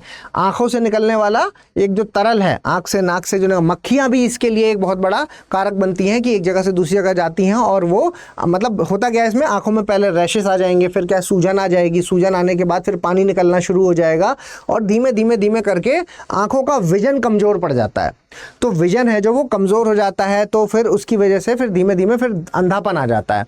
हालांकि वो क्यूरेबल है, प्रिवेंटेबल है ना। ये जो अंधापन है ये इलाज युक्त है, ऐसा नहीं है कि परमानेंट है, इलाज युक्त है, लेकिन आ जाता है अंधापन। ठीक है, तो ये एक बड़ी समस्या यहाँ पर हो जाती है। ठीक, तो ये इससे है जो वो अब भारत है जो वो फ्री हो गया है। और सबसे बड़ी बात ये है कि पीपल टू पीपल है ना, एक व्यक्ति से दूसरे व्यक्ति को फैलता है, तो फैलने वाली बीमारी है, मतलब ये संचारी रोग में आ जाएगी। ठीक है, तो अब इससे हम फ्री हो गए हैं, WHO ने ऐसा कह दिया है, WHO। तो प्री में 2-3 फैक्ट आपको याद रखने जो मैंने अभी आपको बताया। इसके अलावा इंटरनल सिक्योरिटी से संबंधित एक आर्टिकल है, क्या है? Left wing extremism is on the last leg says the Amit Shah. Amit Shah ने कहा है कि अब आखिरी चरण पर हैं कौन? ये जो नक्सलवाद है ये अपने आखिरी चरण पर। इस पर मैं प्रॉपर डिटेल में वीडियो एक बना चुका हूँ, हमारे ही चैनल पर आप देखेंगे तो इस पर एक आपको ये नक्सलवाद आखिरी चरण में ऐसे करके लिखा हुआ मिल जाएगा आपको अपने आखिरी चरण में। क्या कहा है फिर मैं यहाँ पर बता देता हूँ आपको। देखो, कुछ फैक्ट है जो यहाँ पर मैं मान के चलता हूँ कि नक्सलवाद आप लोग जानते हैं कि क्या है क्या नहीं है। ठीक है, बेसिक ये इंटरनल सिक्योरिटी के पेपर 3 में आ जाता है। ठीक है, एक फैक्ट है बस जो यहाँ पर आपको ध्यान में रखना चाहिए और वो ये रहा। ठीक है, इसी के बेसिस पर हम इसको पढ़ रहे हैं। एक तो ये कह रहे हैं कि 2026 तक हम नक्सलवाद को खत्म कर देंगे। ठीक है, 2026 तक नक्सलवाद को पूरी तरीके से खत्म कर देंगे। ठीक है, और दूसरी बात जो यहाँ पर ये कह रहे हैं वो है कि 16 डिस्ट्रिक्ट में अब बचा है, पहले 96 में था, 96 में था पहले, अभी 16 में बचा है बस, 16 डिस्ट्रिक्ट। तो डिस्ट्रिक्ट की बात कर रहा हूँ तो मतलब आप समझ पा रहे होंगे कि पहले एक समय था जो पूरे रेड कॉरिडोर में ये फैला हुआ था। रेड कॉरिडोर का मतलब है कि आपका तिरुपति से लेकर के पशुपति तक। ठीक है, ये एक सिंबल माना जाता है कि भाई ये इनका एम है कि तिरुपति से पशुपति तक अपना साम्राज्य बना लेना है। तो तिरुपति से पशुपति तक पूरा रेड कॉरिडोर इसको कहा जाता था, रेड कॉरिडोर में फैला हुआ था, जिसमें बहुत ज़्यादा बड़ी दिक्कत थी। क्यों? क्योंकि सरकार को ही अपनी सरकार नहीं मानते, तो हर सरकारी व्यक्ति को, हर सरकार के द्वारा किए गए काम को ये नकार देते हैं, तो उनके खिलाफ ये सशस्त्र विद्रोह कर रहे हैं। अब सशस्त्र विद्रोह कर रहे हैं तो सरकार के एक तरह से दुश्मन हो गए, लेकिन क्योंकि भारतीय नागरिक हैं और बहके हुए हैं, क्योंकि इनको बहकाया जा रहा है ना, ये तो गरीब आदमी है, और क्यों इनको ही टारगेट क्यों बनाया जा रहा है? क्योंकि ऐसे व्यक्ति को आसानी से सरकार के अगेंस्ट किया जा सकता है। जैसे युवा है, युवा को आप सरकार के अगेंस्ट खड़ा कर दोगे, क्यों? कह दोगे देखो रोजगार नहीं दे रही तुम्हारी सरकार। आप गरीब आदमी को कह दोगे, अगेंस्ट खड़ा कर दोगे, कह दोगे कि देखो सरकार तुम्हारे लिए राशन नहीं दे रही। ठीक है, जबकि सरकार दे रही है लेकिन राशन आप पहुंचने ही नहीं दे रहे वहां तक। ठीक है, तो उसको तो पता नहीं है कि क्यों नहीं आया राशन, उसको तो यही दिख रहा है ना कि सरकार ने नहीं दिया। आप आदिवासी को इनके अगेंस्ट सरकार के अगेंस्ट खड़ा कर दोगे, क्यों? क्योंकि विकास के लिए अगर सरकार डैम बना रही है तो आप कहोगे कि देखो तुम्हारे घरों से विस्थापित किया जा रहा है तुम्हें, है ना। अगर विकास के लिए सरकार सड़क बना रही है तो ये कहा जाएगा कि देखो तुम्हारा आना जाना बाधित कर दिया, ठीक है। विद्यालय बनाया, इन्होंने फोड़ दिया, है ना। विद्यालय में देखो टीचर ही नहीं आ रहा, विद्यालय बना दिया, कोई आया उसकी किडनैपिंग कर ली, इस तरह की चीजें ये लोग करते हैं। तो एक समय था जो बहुत बड़ी दिक्कत थी। तो बस इस डेटा को आप लोग याद रखना जो इसमें दिया गया है। देखो ये जो स्लाइड है ये आपको कुछ डेटा बता रही है जो कि इंपॉर्टेंट है, ठीक है। आप इस डेटा को याद रखिएगा और अभी जो करंट वाला इसको भी। तो मैं अभी जो आपको डिफरेंस बता रहा हूँ ये 3 डिफरेंस में बताऊंगा, याद रखिएगा, ठीक है। देखो incident of LWE violence, LWE यानी LW लेफ्ट विंग एक्सट्रीमिज्म, एक ही बात है। LWE कहे कोई नक्सलवाद कहे, एक ही बात है, ठीक है। वो विचारधारा की वजह से लेफ्ट नाम है जो वो जुड़ा हुआ है, ठीक है। लेफ्ट का मतलब ही है कि हमें सरकार नहीं चाहिए, हम जो संसाधन है उनको बटोर लेंगे और खुद में आपस में बांट लेंगे, ठीक है। तो इसकी तरह के जो वायलेंस है, इनके द्वारा किए जाने वाले जो वायलेंस हैं, अगर आप इनकी बात करते हैं तो 2009 से 2021 में, 2009 से 2021 में, ये जो येलो कलर में 2009 का डेटा है और ये नीले कलर में है जो वो 2021 का डेटा है, इसमें 77% की कमी आई है। एक फैक्ट ये हो गया, ये वाले याद नहीं रखिए आप, है ना, ये डेटा याद रहेगा भी नहीं। दूसरा फैक्ट आपको याद रखना है कि 2010 से लेकर के 2021 में अगर देखते हैं तो वो जो जिले हैं, पहले 96 जिले थे और अभी 2021 की बात कर रहे हैं तो 46 जिले बचे, ठीक है। यहाँ 52% की कमी। तीसरा डेटा जो बता रहे हैं वो है death due to LWE violence की, LWE की जो ये नक्सलवादियों के द्वारा की गई हिंसा के द्वारा जो होने वाली मौतें हैं, अगर हम उसकी बात करते हैं तो 85% की कमी यहाँ पर आई है। तो 3 चीज़ें आपको याद रखनी है। ये वाला तो और कम हो गया है, ये वाला अभी और कम हो गया है, 96 से अब मात्र 16 बचे हैं, तो मतलब लगभग 70% की कमी, 70% के आसपास यहाँ पर जो जिलों में कमी देखने को मिली है, ठीक है। चलो फिर से मैं रिपीट कर रहा हूँ, वायलेंस की, हिंसा की बात करते हैं तो 77% की कमी है। जिलों की बात करें तो अब इनकी पकड़ है मात्र 16 जिलों में रह गई है, तो 70% की कमी यहाँ पर देखने को मिली। और मौतों की बात करें तो 85% मौतों में कमी देखने को मिली है। एक और ग्राफ है जो हमें कुछ बताता है, 2018 में जो माओइस्ट अटैक हुए हैं वो कितने थे? माओइस्ट अटैक हैं जो वो हुए थे बेटा, वो हुए थे 275, और उसमें कितने हमारे सुरक्षाकर्मी मारे गए? 55। और जब हम 2023 की बात करते हैं तो अटैक हो गए 37, मतलब 275 से 37 अटैक, और 55 से 7 लोग मारे गए। तो यानी कि भारी कमी यहाँ पर देखने को मिली। तो अच्छा काम सरकार कर रही है। सरकार ने बहुत अच्छे काम किए हैं, बहुत सारी योजनाएं लेकर के आए हैं। समाधान योजना हो गई, है ना, अलग से डिस्ट्रिक्ट प्रोग्राम, अलग से विकास को लेकर के अलग स्कूल वगैरह चलाए जा रहे हैं, और इनके खिलाफ सरकार ने क्या है, आक्रामक रवैया जो है अपनाना शुरू कर दिया है, ठीक है। तो वही चीज़ यहाँ पर लिखी है कि देखो मार्च 2026 में जो करंट का डेटा है वो ये है कि मार्च 2026 तक हम नक्सलवाद को खत्म कर देंगे। एक चीज़ याद रखिएगा। दूसरी चीज, नक्सली हिंसा के खिलाफ अंतिम हमले का समय आ गया। ये कह रहे हैं मानवाधिकारों का सबसे बड़ा उल्लंघनकर्ता कहा जाता है किसको? नक्सलवाद को। तो इस शब्दों का इसका इस्तेमाल आप कर सकते हैं आंसर राइटिंग में, ठीक है। कह रहे होम मिनिस्टर का कहना है कि रक्षात्मक के बजाय अब हम आक्रामक अभियान चला रहे हैं इनके ऊपर, और अब युवाओं को मुख्य धारा में लौटने की अपील यहाँ पर की जा रही है। भाई हम आपको पुनर्वास के लिए जो भी पैसा रुपया जो भी आपको चाहिए वो हम देंगे, बस आप हथियार छोड़ दीजिए, ठीक है। और जहाँ पर जो सबसे इंपॉर्टेंट है वो देखो 70% की कमी, 70% की कमी आई है इस हिंसा में। जो सुरक्षा बलों की जो मौतें हो रही थी उसमें 70% की कमी है। और वामपंथी उग्रवाद की रिपोर्टों में जिले हैं जो उसकी संख्या में 96 से 16 हो गई है। 96 तक इनकी पकड़ थी, मतलब 100 के आसपास जिले थे जिसमें इनकी पकड़ थी, अब वो मात्र 16 रह गई। तो ये डेटा आपको याद रखना है, ये इंपॉर्टेंट डेटा है लास्ट वाला, ठीक है। चलिए, इंडियन सोसाइटी से ये जो टॉपिक है ये मेंटल हेल्थ को लेकर के, और मैंने कहा था कि मेंटल हेल्थ वाला ये जो टॉपिक है ये important exam point of view से भी है, और आपके नॉर्मली भी ये बहुत ज़्यादा इंपॉर्टेंट हो जाता है। क्यों इंपॉर्टेंट हो जाता है?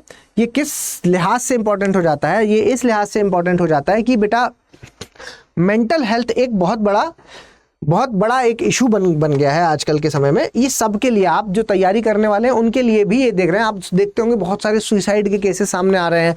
परेशान है व्यक्ति, तनाव में है व्यक्ति, और इस वजह से वो सुसाइड जैसे कदम उठा लेता है। तो 10 अक्टूबर को अभी हमने क्या सेलिब्रेट किया? विश्व मानसिक स्वास्थ्य दिवस। ठीक है, 10 अक्टूबर को हमने ये सेलिब्रेट किया, जहां पर ये बात कही जा रही है। और यहां पर एक शब्द है, जापानीज शब्द है, क्या नाम है? कुरोशी। कुरोशी, कुरोशी शब्द का मतलब क्या हुआ? Death due to overwork. Death due to overwork, इसका मतलब है क्या? कि अधिक काम की वजह से, अधिक काम की वजह से, काम के कारण मौत। ठीक है, मतलब बात यह है कि तनाव इस लेवल का बढ़ गया है, काम का तनाव इतना ज्यादा है कि लोगों की मृत्यु तक हो रही है। ठीक है, तो ये एक बहुत बड़ी बात यहां पर कर रहे हैं। लैंसेट की अभी एक रिपोर्ट आई है, लैंसेट की रिपोर्ट, और इस रिपोर्ट के अनुसार 20 करोड़ लोग, 20 करोड़, समझ रहे हैं आप? मतलब आप समझिए कि कितना बड़ा नंबर है कि 20 करोड़ लोगों की जनसंख्या। बहुत सारे देश हैं जिनकी जनसंख्या भी नहीं है ना, यूपी की आई थिंक जनसंख्या इतनी है पूरे उत्तर प्रदेश की। तो 20 करोड़ लोग हैं जो वो तनाव से, एंजाइटी से, है ना, उलझनों से, एंजाइटी और स्ट्रेस के शिकार हैं। ठीक है, ये अभी डेटा है जो ये ऐसा बता रहा है। समझ पा रहे हैं? अब बात ये है कि यहां पर ये कह रहे हैं कि आज हमने सक्सेस को किसके साथ जोड़ दिया? काम के साथ जोड़ दिया है। सक्सेस को, जो आपकी सक्सेस है यानी कि जो सफलता है, सफलता और काम। अगर किसी से पूछा जाए कि कौन व्यक्ति सफल है, तो हम बेसिकली सफलता के लिए मानक क्या बना रहे हैं? तो हम ये देख रहे हैं कि वो अपनी वर्क लाइफ में कैसा है। ठीक है, वो अपनी वर्क लाइफ में कैसा है। तो वर्क लाइफ में अगर वो अच्छा काम कर रहा है तो माना जा रहा है वो सफल है, अदरवाइज नहीं है। ठीक है, तो हमने क्योंकि इसके साथ इसको जोड़ दिया है, सक्सेस के साथ जोड़ दिया है, तो यानी कि क्या हो रहा है कि समाज कैसा होता जा रहा है? समाज मटीरियलिस्टिक होता जा रहा है। समाज मटीरियलिस्टिक होता जा रहा है। ठीक है, समाज है जो वो मटीरियलिस्टिक होता जा रहा है, वो काम के साथ इसको जोड़ दिया है। बिजनेसेस की बात करेंगे तो उनके लिए सबसे बड़ी प्रायोरिटी क्या है? प्रॉफिट। प्रॉफिट है ना, बिजनेस के लिए सबसे बड़ी सबसे ज्यादा इंपॉर्टेंट है प्रॉफिट। प्रॉफिट के लिए वो काम करवाते हैं एम्प्लॉय से, और काम करते करते हो रहा है यहां पर शोषण। एम्प्लॉय को लगता है कि भाई मेरा ग्रोथ होगी, मेरी ग्रोथ होगी, इसलिए हमें काम करना भी जरूरी है। ठीक है, और इस सब के चलते कहीं ना कहीं वो लगातार तनाव में, एंजाइटी और तनाव है जो उसका शिकार हो जाता है। ठीक है, ये बातें हैं जो वो इसमें कही जा रही हैं। जो बहुत इंपॉर्टेंट बात है कि यहां पर सामाजिक प्रेशर है जो वो क्या कर रहा है? सोसाइटल प्रेशर इंटेंसिफाई कर रहा है इन चीजों को। कहने का मतलब है कि आप एग्जाम्पल से समझिए कि मैं इंजीनियरिंग करने के बाद जब पास आउट हुआ तो मेरी 6 लाख की नौकरी लगी। ठीक है, एग्जाम्पल है, किसी का XYZ का ले लीजिए, है ना, 5 लाख की लगी या 6 लाख की लगी। ठीक है, अभी जो 5 लाख 6 लाख की जो नौकरी लगी, इसके बाद ये था कैंपस प्लेसमेंट। तो यहाँ पर तो खुशी की बात है भाई, कैंपस प्लेसमेंट हो गया, है ना, बहुत बढ़िया है, इतनी कम उम्र में आपने शुरुआत कर दी और बढ़िया है, क्या दिक्कत है। लेकिन खुशी इस चीज की नहीं है कि मेरा कैंपस प्लेसमेंट हुआ है, दुख इस चीज का है कि पड़ोसी के बच्चे का जो कैंपस प्लेसमेंट हुआ है वो 12 लाख का हुआ है। और इस 12 लाख वाले को जो दुख है वो इस चीज का है कि मात्र 1 साल की नौकरी करके उसका पड़ोसी है जो वो 24 लाख में काम कर रहा है। आप व्यक्ति आज अपने से संतुष्ट नहीं है, वो दूसरे से ज्यादा असंतुष्ट है। ठीक है, तो ये सब क्या कर रही हैं? ये एक बड़ी प्रॉब्लम क्रिएट कर रही हैं, और जिसकी वजह से एक समाज में एक प्रेशर है जो वो क्रिएट होता जा रहा है। यानी कि आप ये कहेंगे कि समाज में सेल्फ अवेयरनेस की कमी होती जा रही है। ठीक है, सुकरात की एक लाइन्स है जो काफी इंपॉर्टेंट है। सुकरात की लाइन है, सुकरात कहते हैं कि जीवन के रहस्य को जाने बिना जीवन को जीने का कोई मतलब नहीं है। जीवन के रहस्य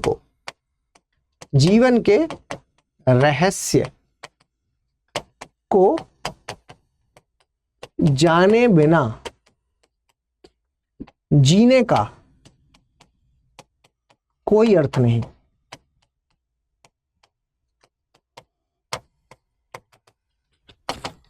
ये पूछा जा सकता है, ठीक है, पेपर में पूछी जा सकती है लाइन। मतलब आप इसका समझ ही गए हैं जो हमने अभी तक डिस्कस किया, वही सारी चीजें कि भाई जीवन का आप रहस्य समझिए।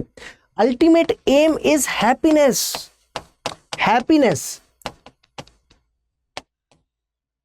Ultimate aim is happiness. खुशी हमें चाहिए, खुशी हमारा अल्टीमेट एम होना चाहिए, है ना। क्योंकि हम एक व्यक्ति है जिसने खूब पैसा कमा लिया, लेकिन क्या वो खुश है? ये सवाल है जो वो लगातार बना हुआ है कि इतना पैसा कमाने के बाद भी अगर ये खुशी नहीं मिल पा रही है तो फिर ऐसे पैसे का क्या मतलब हुआ, ठीक है।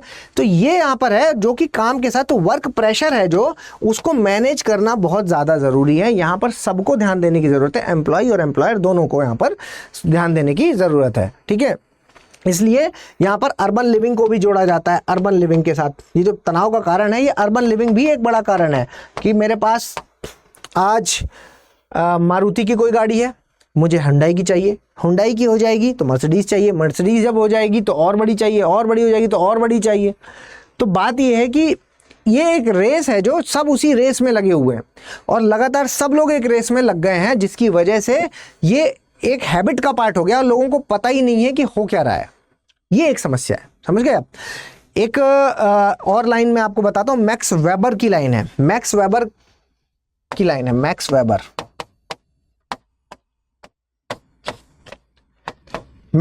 क्या कह रहे हैं यहां पर?